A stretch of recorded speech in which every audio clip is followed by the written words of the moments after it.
우리 지금 청년들 다 잘 지내고 있죠? 정병준 목사입니다. 이러한 바이러스 사태로 인해서 우리가 예배와 나눔의 시간들을 온라인상에서 갖고 있지만 이러한 시기일수록 우리의 신앙이 나태해지는 것이 아니라 오히려 말씀을 묵상하고 기도하는 그런 귀한 시간이 되었으면 좋겠습니다. 우리 짧게 같이 기도하고 시작할게요. 하나님 감사합니다. 이런 어려운 시기에 우리가 신앙이 게을러지고 또 나태해지는 것이 아니라 하나님의 말씀을 묵상하고 함께 나눔으로 오히려 하나님과의 관계가 더 깊어질 수 있는 그런 시간이 되게 하여 주시옵소서. 감사드리며 예수님의 이름으로 기도드립니다. 아멘. 여러분, 우리가 지난 금요예배에 있을 때까지만 하더라도 우리는 사사들에 대한 이야기들을 함께 다루었습니다. 여기서 말하는 사사라는 의미는 이스라엘 백성들이 가나안 땅에 잘 정착한 후에 하나님의 말씀을 지키며 잘 살다가도 결국 시간이 지나 하나님의 은혜를 잊어버리고 하나님을 떠나 이방의 우상들을 섬겼던 일들을 기억할 거예요. 그 결과가 무엇이었죠? 결국 이방 민족들이 이스라엘 민족들을 침공하고 억압하는 그런 일들이 벌어지게 되죠. 그래서 다시 이스라엘 민족들은 하나님을 찾게 됩니다.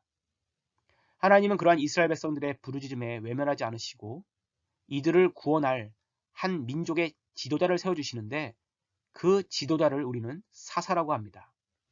그리고 이러한 사사들을 중심으로 한 기록서를 우리는 바로 사사기라는 것을 통해 읽게 되는 것이죠. 오늘은 지난 시간 사사 기드온에 이어서 입다에 대해서 우리가 함께 나눠보려고 합니다. 여러분이 이미 사사기 11장을 읽고 이 영상을 본다면 도움이 되겠지만 혹시 아직 읽지 않은 지체를 할지라도 영상을 본 후에 사사기 11장을 꼭 한번 읽어봤으면 좋겠습니다.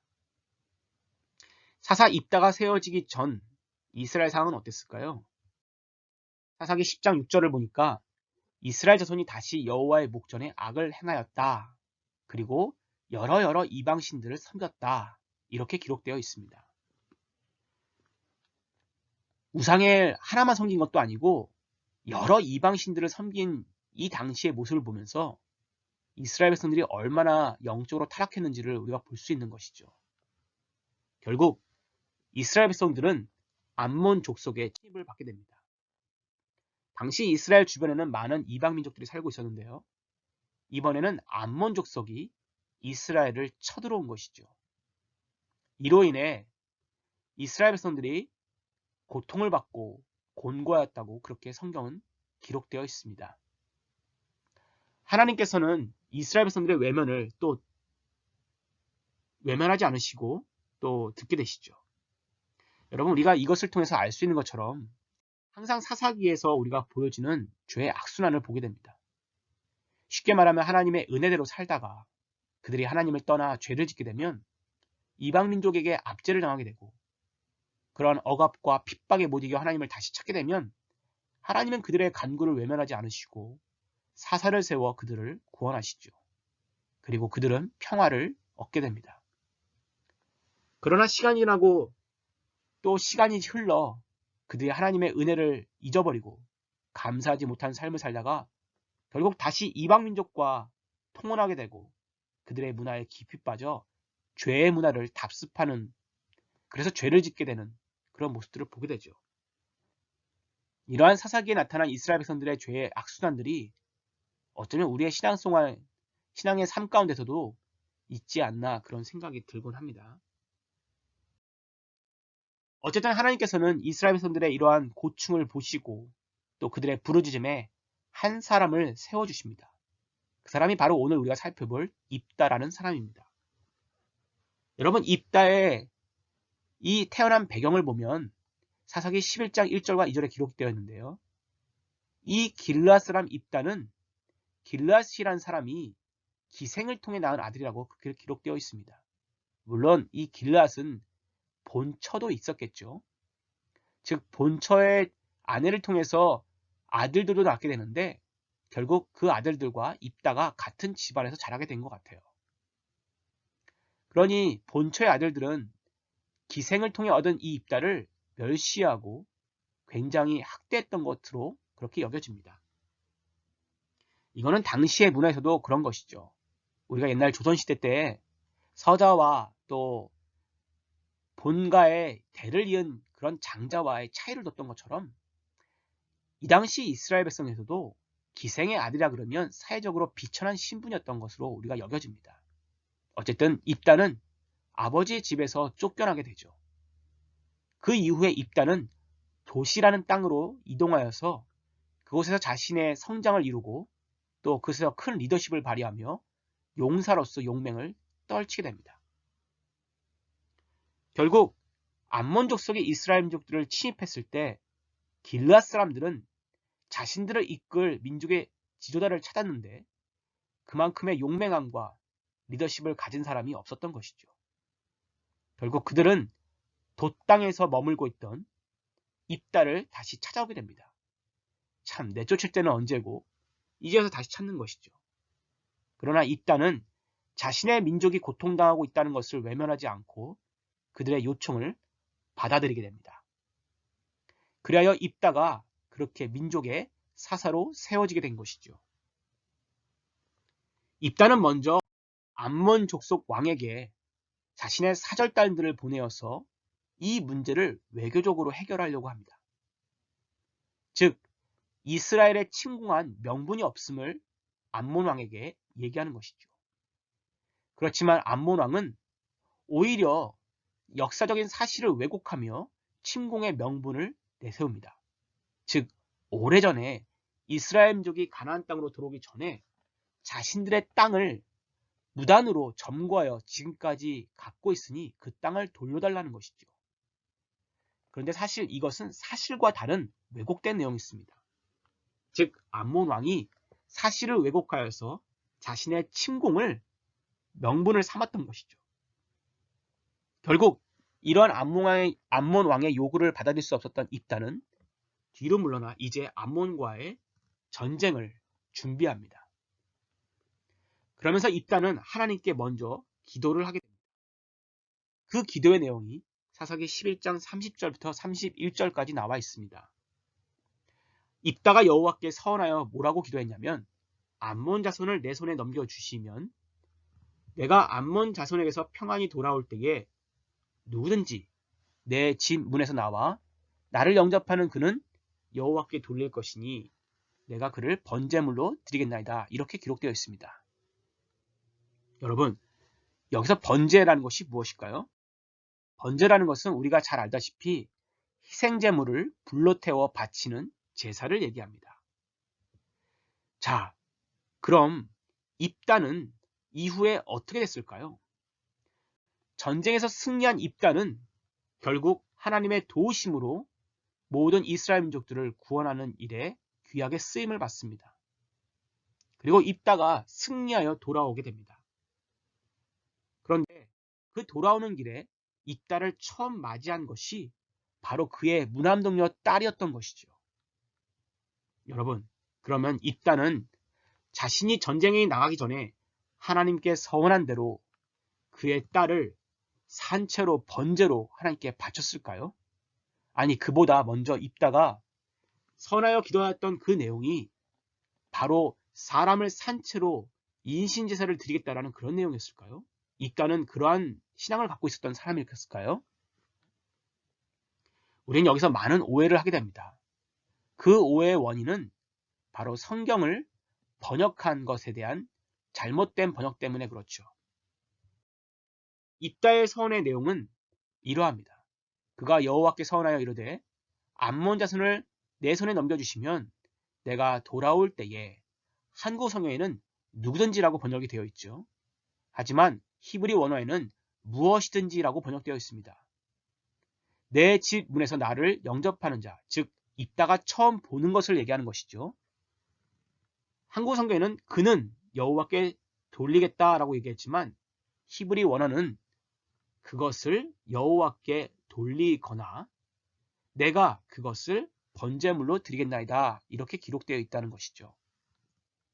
영어 성경은 좀 더 자세하게 나와 있는데요. 어쨌거나 우리가 번역을 조금 잘못하면서, 즉 히브리 원어의 번역을 한국어로 번역하기까지 번역된 내용들이 조금씩 잘못됨으로 인해서 많은 오해들을 하고 있다는 것이죠.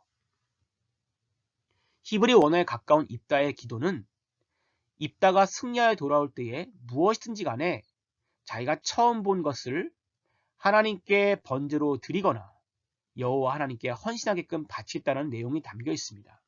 즉 입다는 다른 이방 민족들과 같이 사람을 산채로 태워 하나님께 바치겠다고 한 내용이 아니라는 말씀이죠. 이러한 내용은 뒤에 이어지는 내용에서도 우리가 충분히 볼 수 있습니다. 이후에 입다의 서원에 대해서 알게 된 그 딸은 아버지에게 한 가지를 부탁합니다. 그것은 2달의 시간을 달라는 것이죠. 그리고 그 시간 동안에 자신들의 친구들과 함께 처녀로 인하여 죽음을 애곡하겠다고 기록하고 있습니다. 자, 이것은 한국어 성경의 번역입니다. 그러나 히브리 원어에는 죽음이라는 말이 없습니다. 영어 성경은 이를 조금 더 자세하게 설명하고 있는데 그것은 곧 처녀로 인하여 결혼하지 않는 것들에 대한 애곡이라고 얘기합니다. 자, 그럼 여러분, 처녀로 인하여 결혼하지 않는 것이 왜 애곡할 만한 일일까요? 우리가 성경을 해석하고 번역할 때에는 항상 오늘날의 관점과 오늘날의 시각을 가지고 당시의 문화를 이해하기면 안 된다는 것을 먼저 말씀드립니다. 항상 우리가 성경을 살펴볼 때는 당시에 처해진 상황과 당시의 문화와 사회적인 관습을 기준을 갖고 그 당시를 바라봐야 한다는 것입니다. 그리고 그 속에서 얻을 수 있는 영적인 교훈들과 신앙적인 교훈들을 다시 우리 시대로 갖고 와서 우리에게 적용하는 것이죠. 이것이 성경을 읽고 묵상하는 올바른 성경적인 방법입니다. 당시의 고대 근동에서는 처녀가 결혼하지 못한다는 것, 그리고 또 결혼을 하더라도 자녀를 낳지 못하는 것을 평생의 수치로 여기는 문화였습니다. 그런 의미에서 입다의 딸은 자신의 아버지가 하나님 앞에 그것이 무엇이든지 간에 처음 만나는 것은 사람이면 하나님께 헌신하게끔 바치게 하고 동물이라면 번제로 드리겠다라는 것을 알고 있었던 것이죠. 이에 따라 입다의 딸은 하나님과 한 약속을 지켜야 한다는 것을 믿고 있었고 순종하기로 결심했기 때문에 아버지에게 이러한 부탁을 드렸던 것입니다. 한편 2달 뒤에 돌아온 딸은 어떻게 했을까요? 그는 아버지의 그러한 말씀에 따라 아버지가 서운한 내용에 따라 순종하여서 평생을 하나님을 섬겼습니다. 즉 결혼을 하지 않은 것이죠. 그래서 사사기 11장 39절은 딸이 남자를 알지 못했다라고 그렇게 기록하고 있는 것입니다. 여러분, 우리가 오해하지 말아야 되는 내용들이 바로 이러한 내용입니다. 번역이 조금만 잘못되면 우리가 마치 입다가 자신의 딸을 번제로 하나님께 바친 것처럼 이해할 수 있다는 것이죠. 여러분, 그렇지만 생각해 보십시오. 하나님께서 가나안 이방 민족을 멸하게 하신 이유 중에 하나가 무엇이었죠? 그것은 바로 퇴폐적이고 외설적인 그런 더러운 문화였습니다. 또한 사람을 산채로 태워 바치는 인신제사에서 있었습니다. 하나님은 당연히 인신제사를 받지 않으시죠. 우리가 하나님의 테스트였지만 아브라함이 그의 아들 이삭을 번제로 바치려고 했을 때 하나님이 멈추게 했던 것만 보더라도 알 수 있는 것이죠. 입다도 그렇고 입다의 딸도 그렇고 하나님께 선한 것으로 인해 끝까지 하나님 앞에 순종했던 것은 대단합니다. 그리고 그의 딸을 하나님께 헌신하게끔 바친다고 했을 때 그의 딸이 순종했던 것도 분명 대단합니다. 그런데 아마 여기서 그렇다고 당시 문화에서 딸을 결혼도 안 시키고 평생 처녀로 하나님을 섬기게 해? 이러고 묻는 일도 있을 것입니다. 그러나 방금 말씀드렸다시피 우리는 늘 성경을 읽고 이해할 때는 당시의 문화와 당시의 배경 그리고 당시의 사회적 가치관에서 바라보고 그 핵심을 오늘날 우리에게 적용해야 된다고 말씀드렸습니다. 입다는 당시의 사회적 관념에서 그리고 문화에서 그러한 서원 기도에 따라 이행함으로 하나님 앞에 자신의 믿음을 보였고 또 그 딸은 하나님과 약속에 자신이 순종한 것입니다. 즉 입다와 그의 딸이 하나님과의 약속을 얼마나 중요시 여겼는지를 알 수 있는 것이죠. 우리는 이것을 배우는 것입니다. 그러나 이 전체 본문에서 우리가 얻을 수 있는 교훈도 있습니다. 바로 입다가 기도한 내용을 보면서 얻는 교훈 말이죠. 그것은 우리가 기도할 때에 하나님께 기도하는 것이 단지 우리의 소원을 위한 우리의 소원 성취를 위한 하나님과의 딜이냐 하는 것을 우리가 생각해 볼 필요가 있다는 것입니다. 종종 우리는 기도할 때 하나님께서 이것을 내게 해주시면 나는 이렇게 하겠습니다.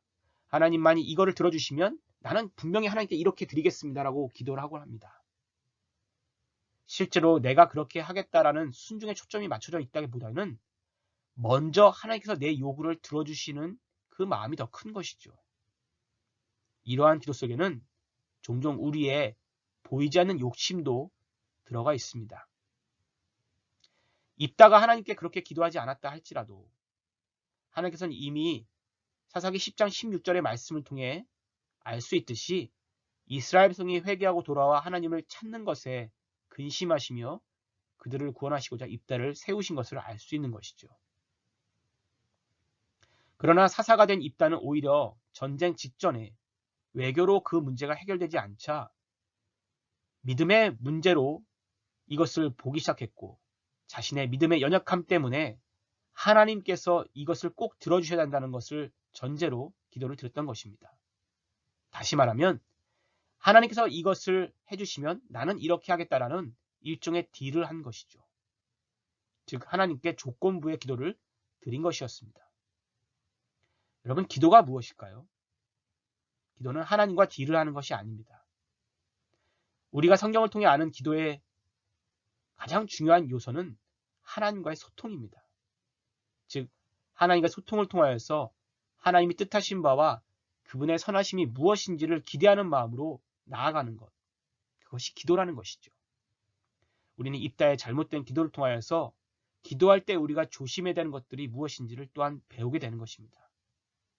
자, 사사 입다를 통해 지금까지 배웠던 내용들을 가지고 이제 조언들과 함께 질문지를 가지고 묵상의 시간 그리고 나눔의 시간들을 가져서 여러분 신앙에 견고한 그런 반석이 되기를 또 기초가 되기를 정말 바랍니다. 감사합니다, 여러분.